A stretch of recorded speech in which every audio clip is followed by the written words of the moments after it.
In this past year, Canada has welcomed over 30,000 Syrian newcomers. They have made homes all across this country in communities big and small. Some of them are thriving, some of them are struggling. And so now that they're here, what's next? Syrian newcomers and sponsors are here with me today in the Dépanneur to put their concerns and their questions to the Prime Minister, Justin Trudeau, the man who in many ways made their move here possible. We wanted to know what their transition to life in Canada has been like and what more he needs to do to ensure they don't just survive, but thrive in Canada. I want to introduce everybody who is with us today. Rahaf Alakbani and her husband Ismail Sharafin Abu Fakr are both government-sponsored refugees. They are coordinators of the Newcomer Kitchen, which is why we are here. This is an amazing initiative. It's where Syrian women meet once a week to cook and sell the fruits of their labor. They baked some snacks for us. Yeah. Do we all know what we're eating this morning? Yeah. Lots of different things. What are those, the little... It's a gravy and Gravy. kak. It's stuff, yeah. Kak. Kak, Yeah, yeah. so the rabe is famous in Damascus. Okay. So kak is everywhere in Syria, so they make it with Cookies like. yes, that's cookies, Syrian cookies. Yes. It's like cookies, Yeah. biscuits. Yeah, you have is sweet and salty. You have two types of tea. We're lucky. Yeah. We've been stuff spoiled with, with the good food here. Wes Denyer. He is the minister of Rosedale Presbyterian Church, part of the blended sponsorship group. They have been waiting for a year for a Syrian family to arrive. Siham Abu Sita is a privately sponsored Syrian newcomer, single mother of 3. We spoke with her numerous times when she was on her way to Canada, waiting to come to Canada, is now here in Canada. Nassim Mizrabi is just 25 years old, came to Canada alone. He was a government-sponsored refugee, got a job just a few months after he arrived, and so he took himself off the government's assistance program. Vanig Garabedian is a doctor from Aleppo, privately sponsored, along with his wife and 3 daughters. And finally, Piali Roy, who's with us. She is a member of a private sponsorship group here in Toronto. Welcome to you all. Thank you for being Thank you here. so much. Yeah, We thank you. really do appreciate the time that you've given us. Oh, listen, I'm glad to be here. I'm really excited about hearing the stories. You met the Prime Minister, Vanig, almost a year ago. You landed with your family at Pearson Airport. What was going through your mind that day when you stepped off the plane? I would like to mention something happened before boarding the plane. So the last person I shook hands in Beirut International Airport was a Canadian one. He was standing in front of the plane. He shook hands with me and said, "Go and make Canada a better place." So that was the very last person I shook hands in the Middle East. When we landed in Pearson Airport, and the very first person we shook hands was the Prime Minister. So that day, it means many things for me. First, it means we are in safe. It means that we are welcomed with utmost dignity. It means that we came to Canada, not Toronto. It means that giving us the responsibility to joining the Canadian family and trying to build this country, this great nation. When I met Mr. Prime Minister that moment, he said 2 words: "Welcome home." So imagine you are leaving a war zone, you are leaving your home, and you are welcomed by 2 words: "Welcome home." So my memories at that moment went back to my Syria before war, our life, our happiness there, and the horrible moments we went through during war. So I felt myself that I'm proud to be here. Now, after 1 year, I'm even more proud to be Canadian, as I'm always will be a proud Syrian. He'd barely started the story, and you were dabbing your eyes and getting tears out of them. Why was it important for you to be there? Because, well, it was important in a larger sense because this was something I knew that all of Canada was involved in. That making the commitment to bring over 25,000 and more Syrian refugees was something that government couldn't do on its own. We needed to make sure that all of Canada was there, and the outpouring of support, the messages, the people wanting us to do more was clear. I'd just come off an election campaign in which I'd heard it from every corner of the country, and I felt that being there in the name of all Canadians to welcome people was really important. But for me, it's funny. I'd been Prime Minister for barely a month at that point. And, I was raised with a father who was Prime Minister, and I'd see all the things he did and the impact, and I've heard all my life about the impact of his Charter of Rights of Freedoms and the multiculturalism and bilingualism, all the things he achieved. And obviously, first month on a new job, I'm thinking about how I'm actually going to, and you forget living up to my father's legacy, living up to the legacy of, the 22 people who've been Prime Minister before me who've shaped this country. And watching you and your girls walk through this airport towards me was a moment in which I understood just the kinds of things that we can do as a country and that I get to help this country do, you wouldn't have been walking on Canadian soil that night if I hadn't, said we can do this together and made it done. And that for me was as strong and clear a reinforcement that I was going to be okay in this job. It was on a personal level. It was very, very touching for me. And just seeing you here today, and I told myself I wouldn't get emotional about this, but of course, it's just it's a wonderful moment for me. But it's also a reflection of what is best about Canada. What's extraordinary is how the lives of the people around the table have changed. I mean, I remember speaking with you, Siham, when you were waiting to come here, and your kids were studying TTC maps so they could learn about Toronto when they arrived here. They knew what the city was going to be, but it was really difficult for you. You were begging on the streets in Lebanon. You had seen your husband killed. Your children had witnessed this. How has your life changed since then? My life started to change when I was in Lebanon. I couldn't get a chance to apply to be a refugee in Canada, to come in Canada, because there is a different situation. I am stateless. I am not Syrian. I am Palestinian, Syrian. So we cannot find a chance to have papers to apply to be a refugee until Canadian. They are the people who chose us by names to come here, and because of that we are private sponsor. And that moment, you cannot imagine. I am illegally, my kids illegally in Lebanon. I was working to support my family, and this is the only resource, because again they didn't accept us like a refugee, and it was hard life. We have to get off from the bus every moment if there is a checkpoints, because if they found us and we are illegally there, they will let us go back to Syria, and we cannot do that, especially after they killed my husband there. So it was really awful and hard life. And now? I will tell you, now it's really save life. It's really wonderful life. And it started from the airport also, not the moment that we arrived. Because in Jordan, the plane landed in Jordan, and my daughter had asthma there. So the doctor, he is Canadian, he told us, okay, we can let you here, don't complete the journey. For me, It was no, I will not stay there. Especially they act with us, the people in the Jordanian airport, they act with us like a refugee. They didn't respect us. They didn't give us what we need until one of the Canadian,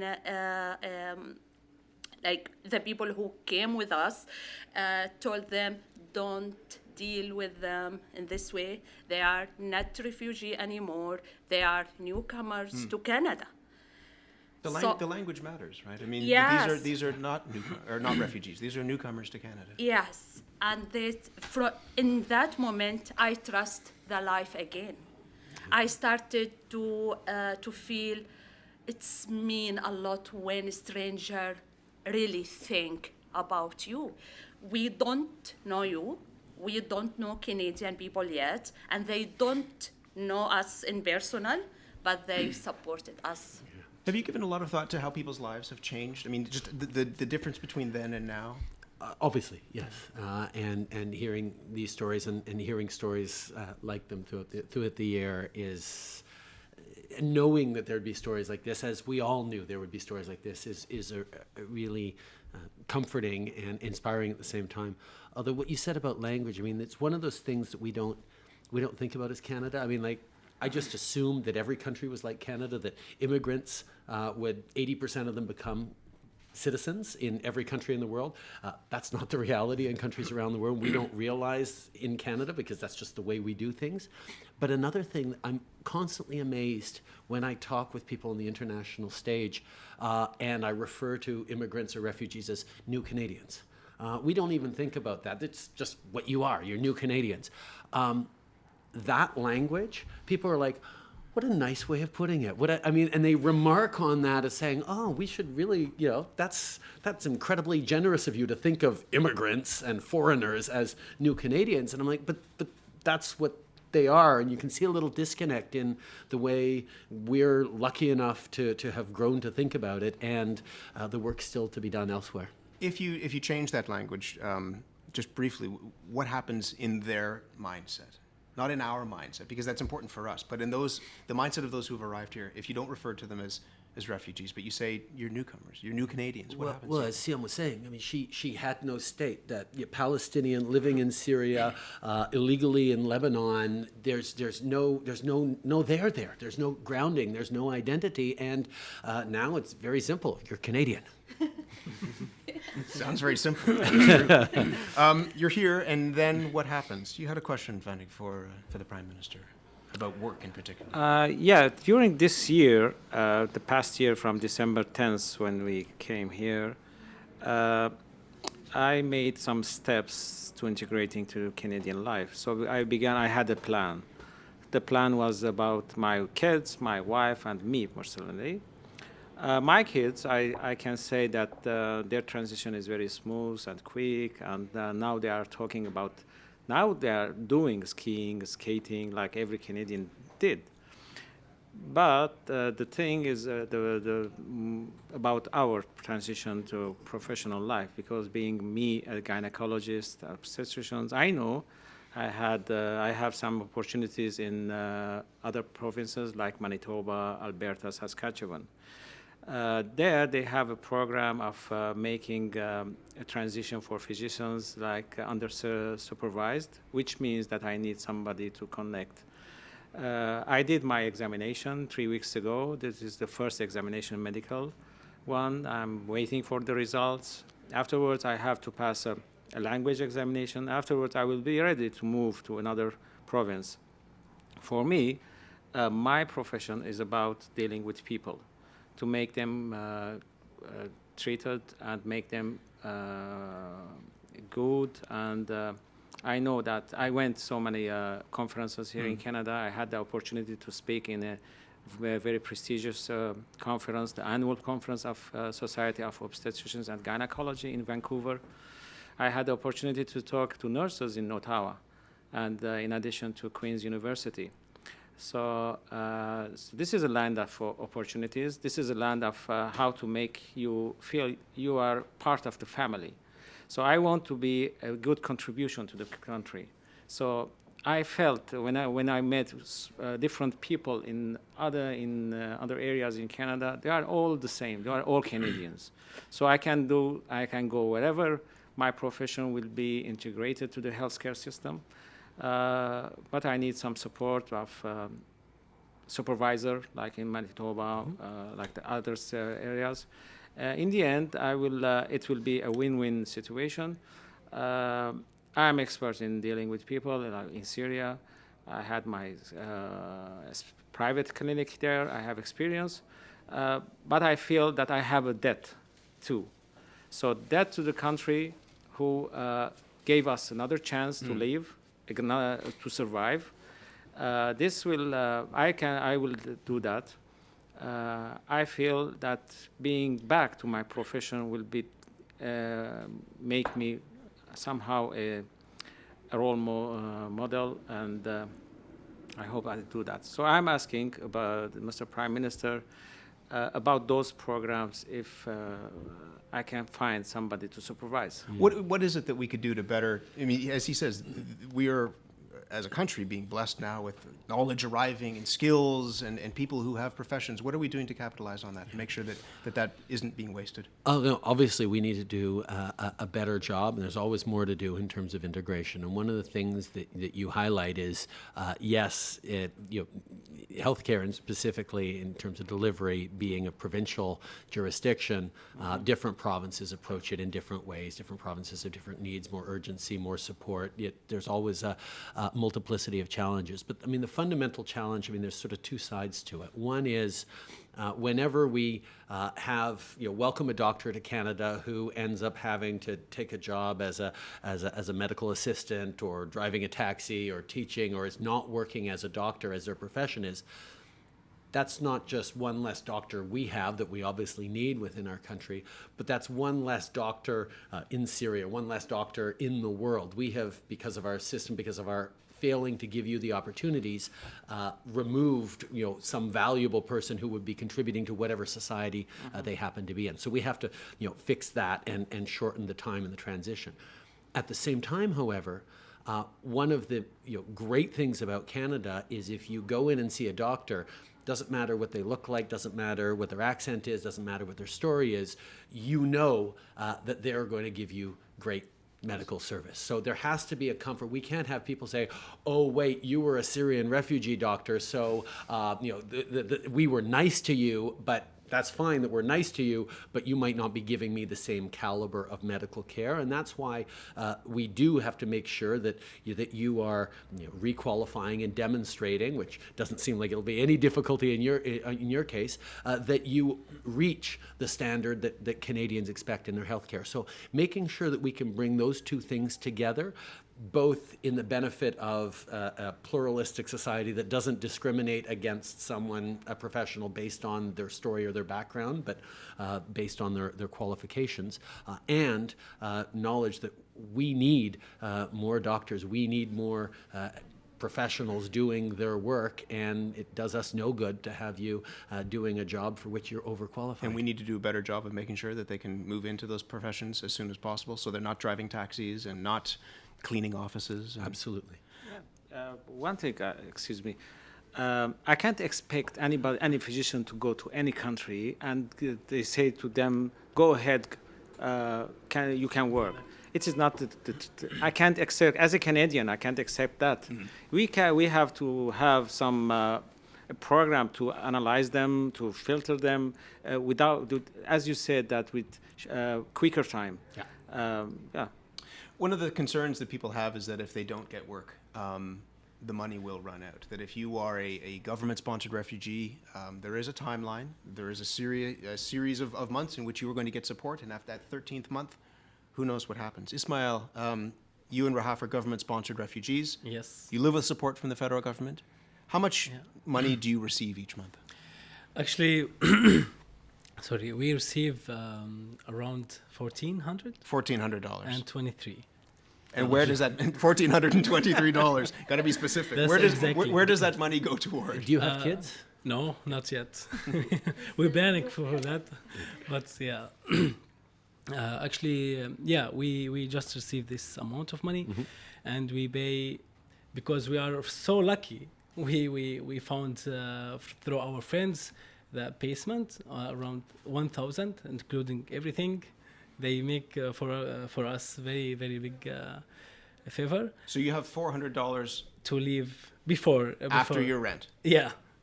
How do you exactly. make ends meet? Actually, there's many programs here in Canada support newcomers, like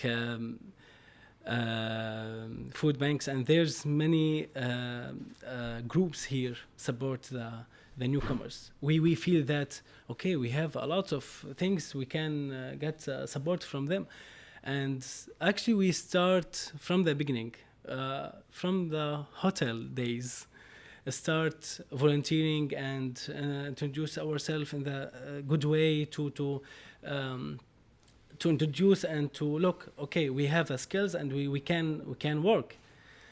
We start running this project, and we get a chance to have some fundraising from the online to this project, and we doing this once a week, and we got a small amount of money. It's enough now to find good. Actually, just last week I got a new job.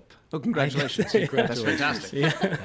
Just last week with grassroots non-profit organization. Actually, this is very, very effective organization, work with and dealing with new Canadians and newcomers here. Yeah, we will help many Syrians here to get employee or to get a job here in Canada. What would be your definition of success for these new Canadians when they arrive here after a year? I mean, government support for 12 months is one thing. In that 13th month, what does success look like for you? They get federal support for that first year, or support through the private sponsors, and then in that 13th month they switch to the provincial support system, whatever that is, which is slightly less than the federal support. The reality is, for many refugees and their families, it takes from 1 to 5 years before they really get strongly successful. The privately sponsored refugees tend to integrate better and more quickly because often they're less extremely vulnerable than the government-sponsored refugees are, and they have networks or connections that allow them, and a community that supports them in very real ways. But it is a process that does take time. Is 12 months enough in terms of the support, do you think? Well, in a number of cases, it's more than enough. There's a lot of people who manage to get off it before the 12 months and actually manage or find at least a part-time job that then gets supplemented with that. But at the same time, I mean, the goal is to provide the support to them to be able to integrate. And that's where, yes, on the 13th month, they switch to provincial social assistance programs. But the language programs, the job search programs, the support programs, the community organization programs that are around them continue as long as they need them. So it's a little less income support, although the reason I asked you if you have kids is the Canada Child Benefit, which kicks in for families who are at low income. And Actually, who have, I said to Rahaf, lots of kids. we will have 6 kids. Well, let me tell you, we're very generous in the child benefit program, but it doesn't pay for the kids. There's still just a joke, but extra investments it's you need to make. like a joke. You mentioned food banks. We've seen there has been an increase in the number of refugees, Syrian refugees, who are using food banks. What does it say? I mean, we're in a very expensive city right now. It's a very expensive country in many ways. What does it say when some of those newcomers that we've brought here then end up relying on a handout? Well, is that to be expected, or should we be concerned about that? I think we always need to be concerned when there are people in a wealthy country like Canada who are going hungry, but it's not just refugees. We have a lot of seniors who are stuck using food banks, or families who at the end of the month, after they've paid all the things they need to, have got to go to a food bank to top up. So it's a reality of our society, and it's there. We're trying to make sure that we're bringing in the solutions. I mean, the Canada Child Benefit, like I say, will do a significant amount, $6,400 more a year for a kid under 6 in a low-income family. But there's a lot more we have to do. But for me, the fact that there are so many food banks, that people are so generous, is not something to celebrate. But we know that there is a system there to help out people, and it should be thought of always as a temporary support as people are able to then get more and more. And the fact that you're getting a job now, helping others who were like you were all those months ago find jobs themselves is really how it should work. I guess the other question, there is some concern that, as you mentioned, many of those newcomers will then move off federal government-supported service to a provincially supported social assistance. Do we have a sense as to what that's going to cost? I mean, there could be, we brought in 31, 32, 35,000 Syrian refugees. If a number of them have yet to find work, there could be a real increase in the number of people who are requiring social assistance. Well, we're and have from the very beginning, we're working with the provinces, working with municipalities, working to make sure that the burden is properly shared, that the federal government will continue to make sure that we're investing in tangible things that are going to support them, whether it's more, we've added language classes, for example, we're looking at other ways to help. But we're all in this together. There was no way that the federal government was going to be able to do this on its own in terms of bringing people over. We needed provinces, municipalities, organizations, families, individuals to be part of supporting, and that's going to continue. And we're going to make sure, as you said from the very beginning, that success isn't just bringing you here and getting you out of an extremely difficult situation. It's getting you to the point where not just the future you're building for your kids and your future kids, but you yourselves are able to contribute, to shape, to be valuable members of society, and continue to enrich Canada with your ideas, with your presence, with your perspectives. I mean, that's where we get the growth and the strength in our economy from. Naseem, who did you leave behind to come to Canada? I left my family actually separate. My father in Damascus, my mother in Turkey, my brother in Germany. I was in Turkey actually. And so based on that, what's your question for the Prime Minister? Yes. Actually, my question to Mr. Prime Minister is, I left my family there and I came alone here, and actually I had a lot of challenges when I arrived here, but now I'm working and I can now sponsor my families. My question is there any plan to kind of sponsor them as a government assistance, or what is your plan for the families or the refugees who came to here? Well, as you said, there is a program whereby when you come here, you can then sponsor family members back home to come over, and they go through the process. And obviously, what reinforces that is we were generous in our first year, to a great degree. We will continue to bring over families. We will continue to look at other parts of the world where people need to come over. But at the same time, as we see, there are challenges in helping the people who are already here. We will be bringing more over, and certainly I hope you're able to bring your family over as well. But we're always having to balance it, and part of this that we don't talk about all that much was Canada doing this as a way of pointing out to other countries around the world with equal or greater capacity to welcome in refugees, that this is a net benefit to our country, that that they should be wanting to do what we're doing, that we should be bringing over more people as a way to solve for the real challenges. In the meantime, does your family, do you face pressure to bring them over? Do they say, when are you going to, because we've heard this from other people who have arrived as refugees, that they have family members back home who say, now you're settled, now you're there, what about us? Yes. So when I left Turkey, I got a call from the UN. They said, okay, you are acceptance to go to Canada. Actually, that time I called my father and I asked him, I accepted to go to Canada, and if I go there, I have to leave you here. I have to leave you alone, and you are seniors. So, do you want me to stay with you? He said, no. You will go to the best country. You will start your own future. You start your own plan. We are seeing you here suffering. There's no job, and we are seeing you here losing hope. There's no hope here, in our countries. How difficult was it for you to leave? For leaving to Canada? Yeah, and leaving them behind. Every time, actually, now I'm here, great. I live with great people. I have a safe. I can do anything I want. But each time entering or seeing news that's what's happening in Turkey or in Syria, and the bad situation there.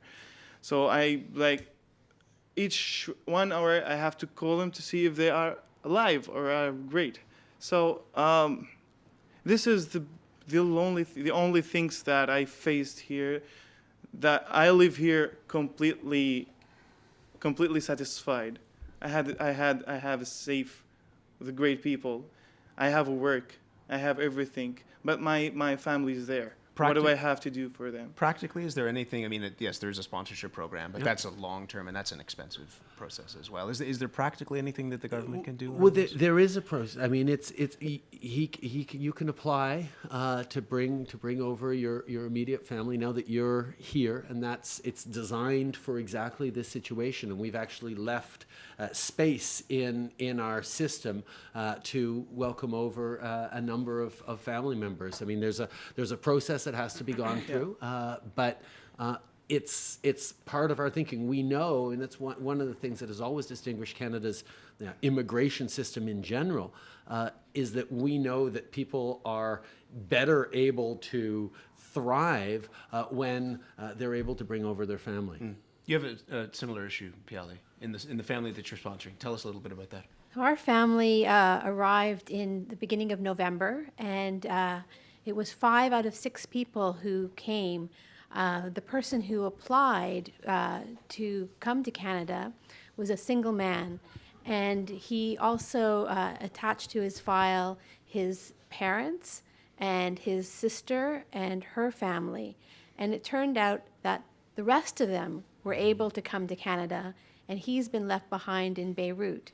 And it's breaking their heart that they're here, they're ready to move on with their lives and get started, and they have to phone or WhatsApp back home and find out if he's okay. And they don't know if they have enough money to be able to support him, whether he'll have enough money. They just don't know. And it's something that's really, I think, is hurting them badly. What would the question be to the Prime Minister based on that story? What is the government doing to reunite families like this? Like I said, everyone has a different story, and everyone has people that they want to see here. We cannot forget that for every one person who comes over, there are brothers, sisters, in many cases that aren't able to come over. And what we need to do is be able to facilitate how they can come over through a process, and that's where applying for the government program to get those family members needs to happen. But at the same time, we're hearing these stories is heartbreaking, and is a recognition of the difficult and sometimes impossible choices that had to be made on the ground about who's coming over and who's not coming over as we were trying to do this. But as you're saying, it seems as though there are limits to what the Canadian government can do. Is that what you're suggesting? There are limits, but obviously, we know that there is a greater chance of success for someone when they come over and there are friends, there are families, there's already even a small piece of a support system in place. You're creating a better opportunity to success than if we were to just bring someone over with absolutely no support network. So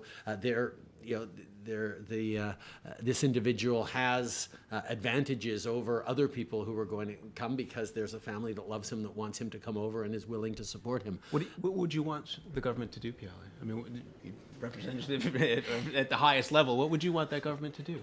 Well, in this case, it's a single man who we're waiting for, and one of the challenges we're facing is that we get no information from the government in terms of what's happening with the file.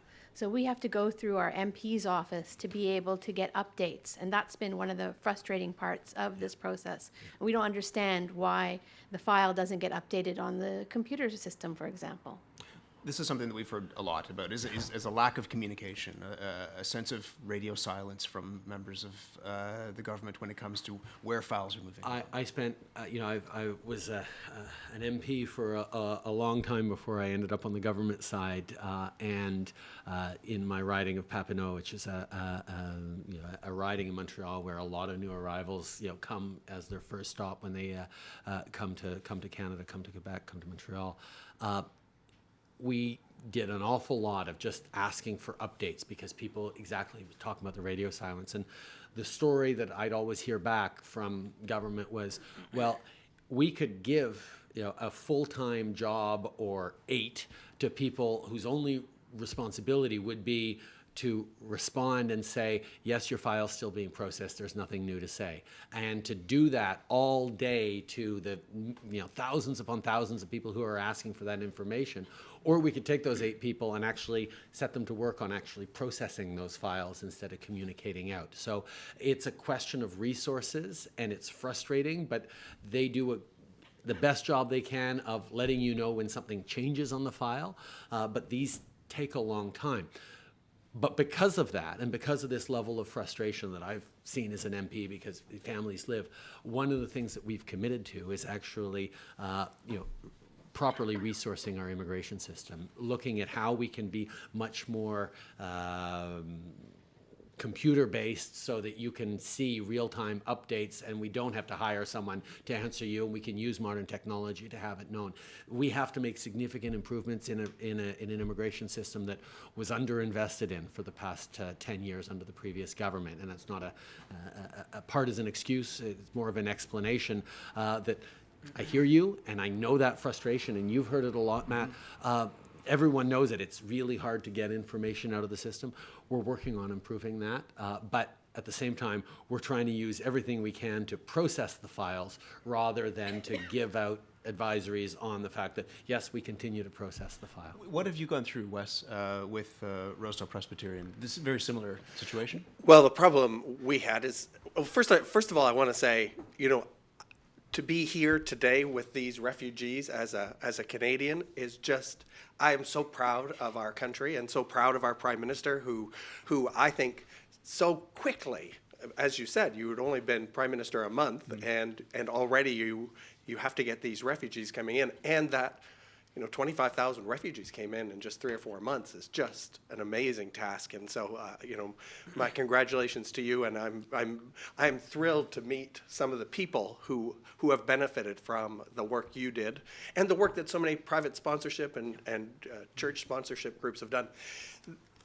The challenge for us was that in January, we received notification that we had a family and that they were going to be coming here to Canada, and that they would be arriving by the end of February.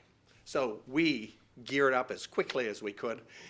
And then the end of February passed, and the end of March, and May, and July, and August. And during that interim period, we were talking to local MPs, Julie Duberson and Rob Oliphant and Krista Freeland, and they could give us really very little information. And it was very disheartening to our group because we didn't get any knowledge about what was going on. And the first communication we had was August 25th when we were told that our family was held up and we were going to be offered a replacement family. And part of the challenge there was as well that we had been in contact with our original family, who were in Amman, Jordan, and I have to tell you, actually, we accepted the replacement family, the offer of a replacement family about 4 or 5 weeks ago. And just recently, just in the past week, we had communication from the original family, who apparently doesn't know yet that we're not sponsoring them. So we don't want to say anything because we thought it really isn't our place to say what's going on. And again, it's just as you're saying, it's this communication issue that seems to be. And I recognize that, the government does not have infinite resources, but I also think about the time we were taking away from our local MP staff in terms of our talking to them. So it's not like there was a global saving. We've just moved it to people who probably know less about it. And I just kind of wonder, is there a possibility that like an ombudsman for refugees or immigration, somebody that has an office that can communicate with Immigration Canada and can communicate with the groups, whether that might be something. Yeah, the fact is, we're looking at improving this situation. And first of all, let me tell you, I can't imagine how difficult this must be for your community, for the members, and for the families. Yeah, obviously, what happened was unacceptable. You can sort of say, oh, we did this new thing in a fast way, and we were trying to do the right thing, everything, and that, yes, those are all explanations and not excuses. We need to do better. We need to learn from this. We need to support you. We need to support probably both those families in whatever way we can. It's something we're working on, and I'm glad to hear the story. I'm glad people are going to hear the story, and that no doubt light a fire in the department on this particular case, which is a good thing. But I certainly will be having a couple of questions as we go back. The wonderful thing is, we have our replacement family is coming. And they actually were supposed to arrive yesterday at 4:10, and I was hoping I would be here all excited with just having greeted them at the airport yesterday. But the Lufthansa strike has put that on hold, I had nothing to do with that strike. And so actually we're expecting them next Thursday. So we're hopeful that that flight will go, and we're so excited about the idea of actually having them come and being able to welcome them here to Canada. Do you worry? We keep hearing about this, about the delays in processing the queue. Why is it taking so long for people's paperwork to be put through, etc.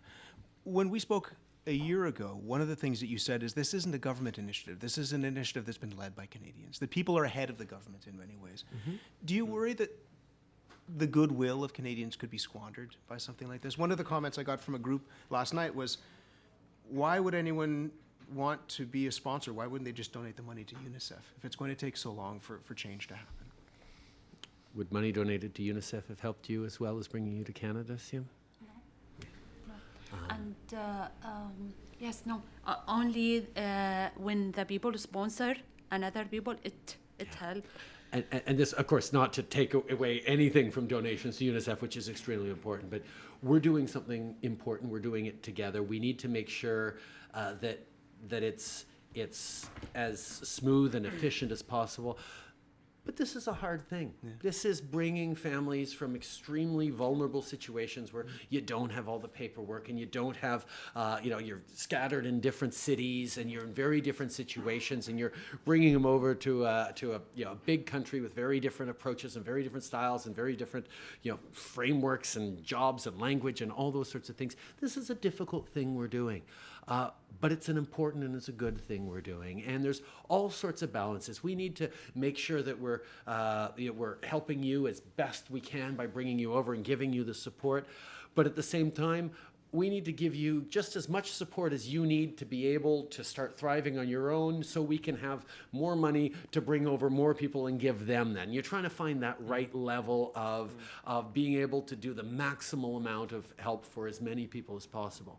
On the other hand, we need to make sure that, yes, we don't dishearten Canadians who've been, gone through difficult situations like you, waiting for months, not getting enough communications, dealing with very onerous, in some cases, paperwork. while at the same time we're reassuring Canadians that on the level of security, on integration, on all those sorts of things, we have the parameters in place to be able to say, and not just to Canadians so much, but to our neighbors to the south, no, there's no increased risk because we've brought over all these wonderful new people, which we know, but we do have to demonstrate that there isn't a choice between speed and security, that we're doing them both robustly and deeply at the same time. So it's all these sort of competing interests on this hard but important thing that we're doing that comes together. And, yes, there are going to be challenges. There's things we need to do better. There's things we need to improve on, and we're learning about those very quickly. But, I am so proud of what we as Canadians have been able to do both here in Canada and as a bit of a challenge to the world, that more people should be doing this.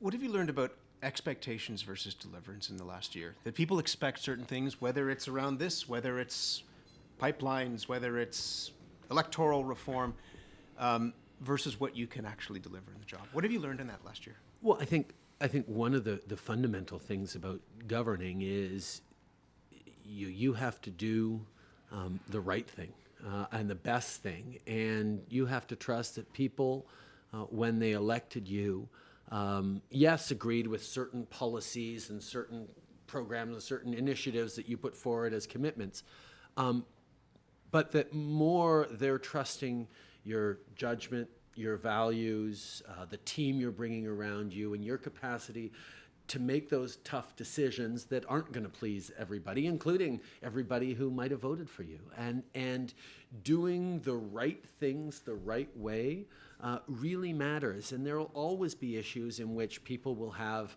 a sense, oh, you should have moved faster on this, or you should have moved faster on that, because government is always about priorities and choices, and doing as best we possibly can with decisions that have no easy answer, and that, quite frankly, Canadians chose you to go and do in their name. Does it frustrate you, too? I mean, the limitations in some things, that you might promise something, you might want to do something, and then this is what we can actually pull off? Sure, it's frustrating to a little degree, but it's certainly not surprising. Or I mean, you understand that you were elected on a platform to get certain things done, and you're going to work as hard as you can to get them all done, and some of them are going to take longer, and some of them will have to be modified, and some of them will, this and that, and some of them you might not be able to deliver on, but you have to trust that that you're doing the right things the right way, and that people ultimately will be able to choose whether or not they felt that you did enough of the good things the right way to give you another chance in the next election, or else say, you know what, I think I'm going to go a different way and get someone else to try and do a better job than you did. That's the strength and the challenge of our democratic system. What specifically is Canada's commitment to this project, the Syrian refugee project in 2017?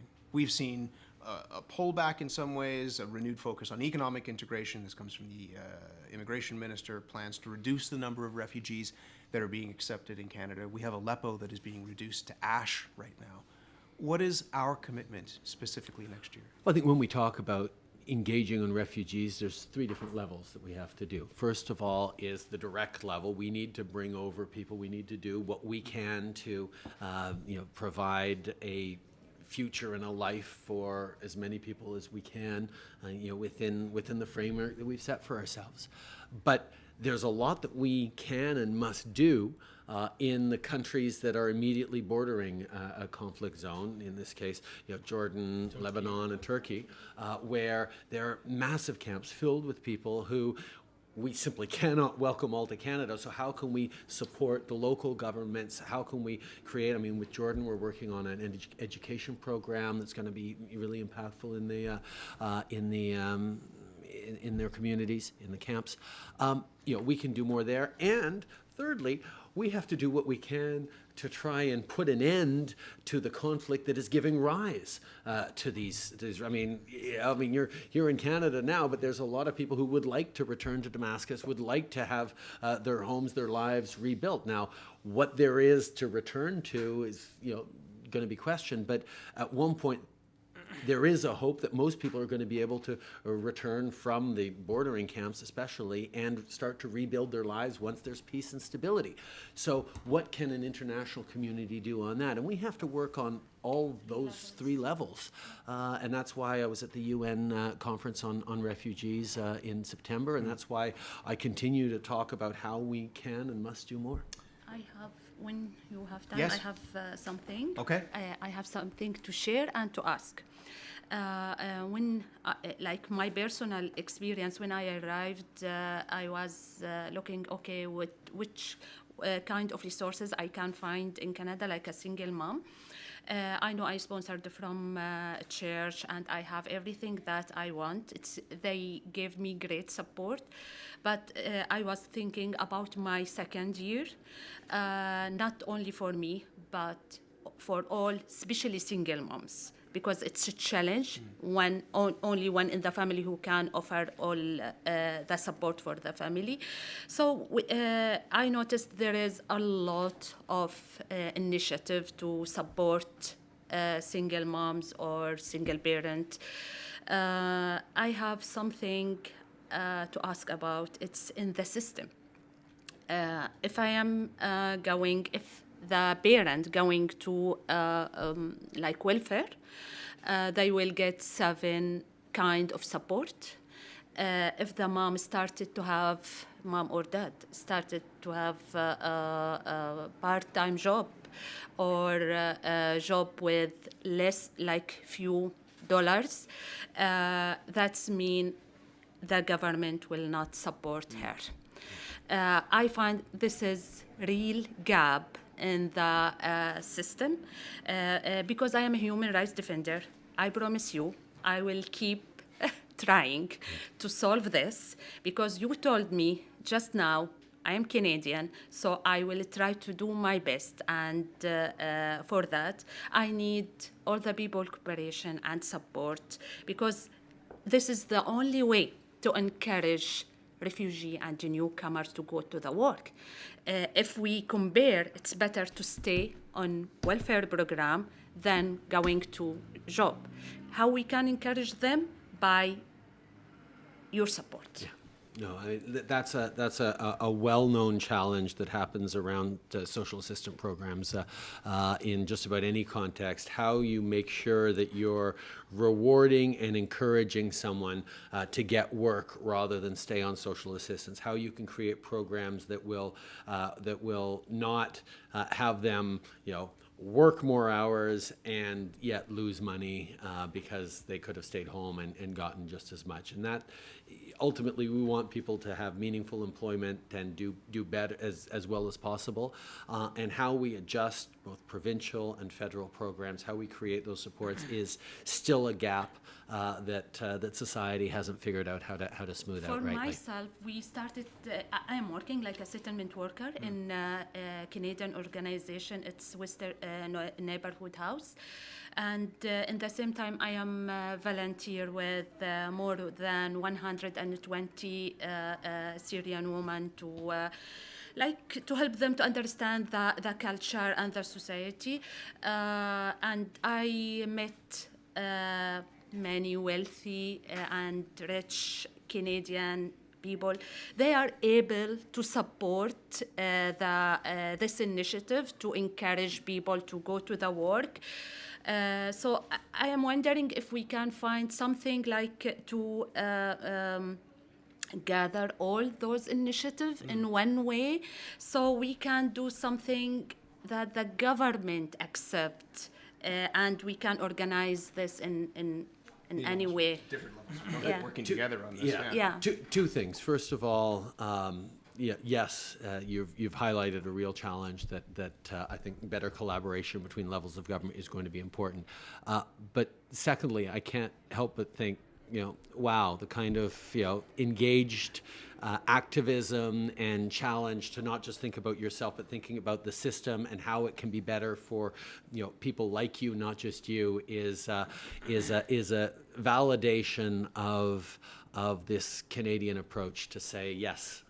Let's all work together on building a better society, and you've understood that and exemplify it to an extraordinary degree. It's a very different approach, though, than elsewhere, and you hinted at a lesson to other countries.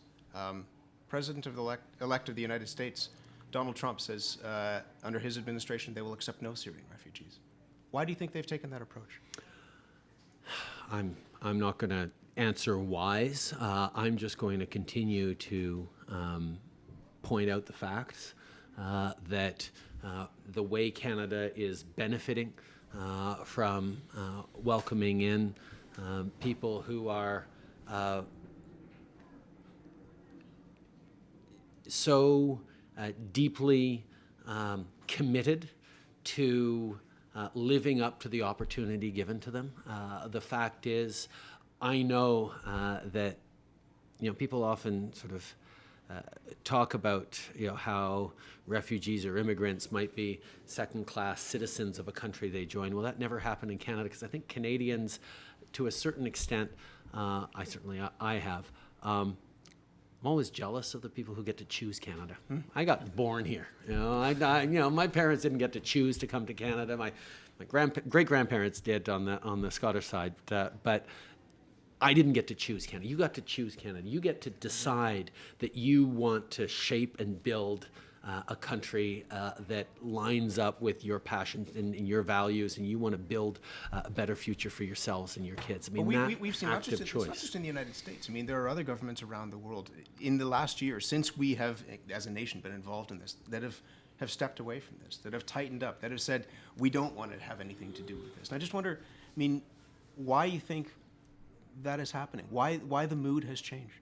I don't know. I'd challenge any one of those governments or their citizens to sit down around a table like this and break bread and not be afraid of the other, but understand that being open to different experiences, to different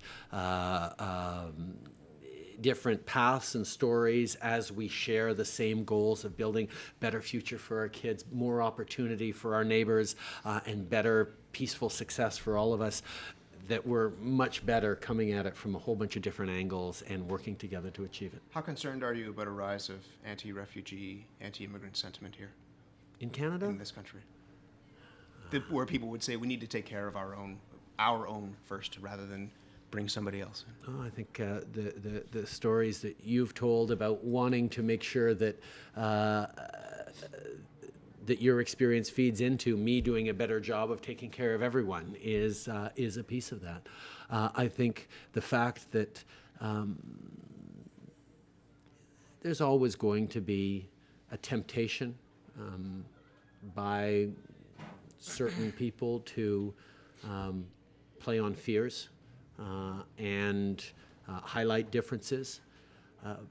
But quite frankly, as long as we do a good job of sharing your stories, of getting people to be involved in your success as we have, it's going to be hard to really get traction in a country that, for everyone except Indigenous peoples came here from somewhere else trying to build a better life for themselves. Just the last point on this, which is that to a lot of people it's about who we're bringing in.